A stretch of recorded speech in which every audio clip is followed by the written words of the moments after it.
Hey YouTube, and welcome to today's precious metals market update for July 6th, 2020 with the Florida Stacker. So let's just go ahead and get straight to today's market news, beginning with this brief market update provided by the team over at Apmex and OneGold. So straight from the editor at OneGold, stocks and bullion begin the week with gains. The spot price of gold was up nearly $4 to $1,791.90 an ounce early Monday morning. Platinum also rose almost $11 to $843.50 an ounce, while silver gained about 30 cents to $18.41 an ounce. 15 U.S. states have reported record surges in new cases of COVID 19 since reopening in early July, causing some to halt plans to ease lockdowns. Cases continue to soar in countries including India, Mexico, and Australia. Global stimulus measures created to cushion economies from the fallout of COVID 19 lockdowns and lower yields have lifted gold nearly 17% so far this year. Global stock markets rallied to 4-week highs, and China's yuan headed to its best day against the US dollar since December, as investors counted on a revival in China to lift global growth. A deterioration of US China trade relations may also deliver some bullion buying momentum. All right, so that's from our friends at Apmex and OneGold. Now let's take a look at where things are right now. And right now, silver is up 32 cents since the market opened and is currently trading at a spot ask of $18.38. An article published July 3rd by FX Empire had the following to say about silver. Silver markets have been noticeably quiet during the trading session on Friday, but the Thursday session ended up forming a massive hammer on the $18 level. This is a level that has offered both support and resistance recently, and of course is a large, round, psychological significant figure. Okay, I agree with that statement. There's a current combination of silver spot price now solidly above $18 with the existing premiums on physical silver that have now put generic silver rounds back near $21. That's the price point for a standard generic round online, as the price of silver is now up.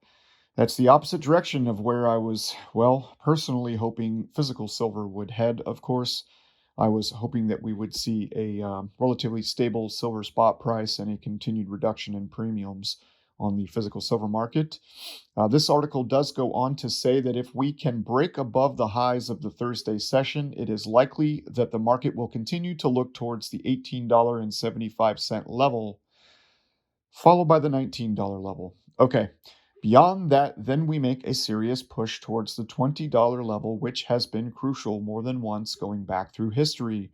The last time we broke the $20 level significantly, it was during the Great Financial Crisis. In fact, we broke above it so drastically that the silver market seriously threatened the $50 level. I do not know that I am calling for that at this point, but I do think that we will eventually break above the $20 an ounce level. After all, this is a market that is being propped up by central banks around the world, and it is probably only a matter of time before traders start to take advantage of the fact that so many people will be running into hard assets and away from fiat currency. Okay, so that was an article published on July 3rd by FX Empire. Well, that is something that many in the silver stacking community have been saying for some time now, and I will admit that of late I wasn't one of them. And I, for one, have been watching the stock market very closely as I'm invested in the stock market. And I've been kind of expecting it to make its second descent down and begin another sell off before what I foresee as the eventual W shaped market recovery. Now, that hasn't happened yet, and more optimism for the market is being written by analysts. I check multiple websites daily to see what's going on in the global economy. My personal perspective on this is that a growing number of infections, that is, of the Chinese coronavirus, it does stun the market. We see the markets, go down for a day or two, it wobbles, but then it recovers and it just keeps trucking. So as of now, the Fed policy to print money infinitely is working to keep the stock market inflated. This inflated stock market is not only propping silver up due to its industrial affiliation, about a 65% tie, that is, in the industrial sector for the silver metal, but also the overall global economy, but as a monetary metal. So two things are really happening for silver right now. It's being inflated due to the stock market recovery because of its industrial ties. And then there is also a continued move from treasury bonds as well as stocks into precious metals as a safe haven investment. So, two things are working for silver: its industrial ties as well as its monetary metal status. Silver is now up over 60% from its March low basement price of $11.99. But similarly to gold, silver does march to the beat of the stock market's drum right now. I'm noticing that when the stock market is down or trading sideways, we see similar price action with the monetary metals, that is gold and silver. 2020 has opened my eyes to the realization that my old assumption that gold and silver will be up when the stock market is down are false. Some market news from fxstreet.com reads, negative US 10-year real yields power gains in gold. The yellow metal is a hedge against inflation. Gold, a zero yielding safe haven metal, has gained 17% so far this year. The negative real or inflation adjusted US Treasury yields seem to have power gains in the yellow metal and could continue to support the uptrend in the near term. According to Holger Zachepitz, senior editor at the economic and financial desk of the German daily Die Welt.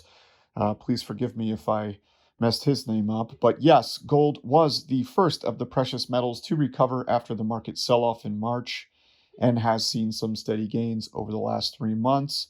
The article does go on to say that gold has rallied from $1,450 to $1,789 over the past 3 months, while the US 10-year real rates have declined from 0.6% to negative 0.73%. Negative real yields essentially represent inflation or a decline in purchasing power, and gold is a hedge against inflation. Real rates could slide even further as the Federal Reserve is unlikely to halt Treasury purchases anytime soon. I do believe that they have stated that multiple times now. As such, gold could continue to gain altitude and may test the $2,000 mark in the next 12 months, as forecast by Goldman Sachs. Okay, so as of the recording of this video, gold is trading at an ask price of $1,786.39, which is just $3 off the July 1st high of $1,789.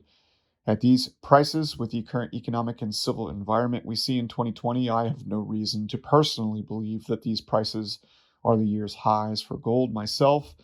Platinum is enjoying some nice market gains on the day, now up to $15 as of the time of this recording, to a now price of $830.82.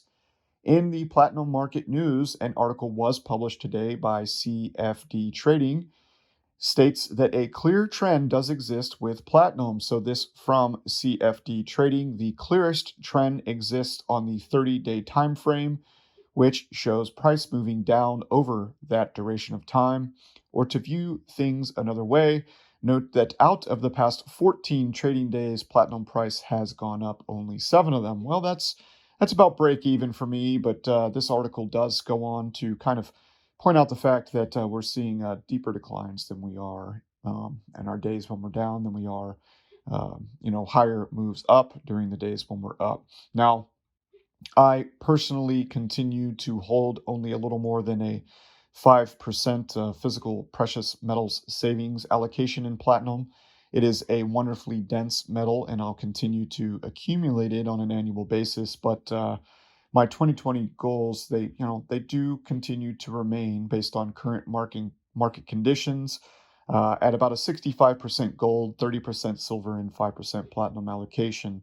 I do believe a stronger gold allocation will keep my physical savings account more stable during 2020 and also give it the added upside or potential with the two speculative white metals making up 35%. We'll see what happens over the next couple of months leading into the next US presidential election, but one thing is certain. I believe we will see more price fluctuations, and those are likely to the upside in precious metals driven now by both the connection to the equity stock market as well as the low interest rate impact on treasury yields, which have these low yields as a safe haven asset have now moved some money into precious metals. As those yields continue to head to the negative, that's a bullish sign for gold, which any bullish sign for gold, as well as a continuing rising stock market, is bullish for silver.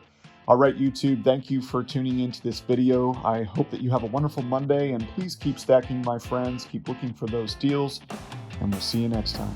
All right, see you later, YouTube.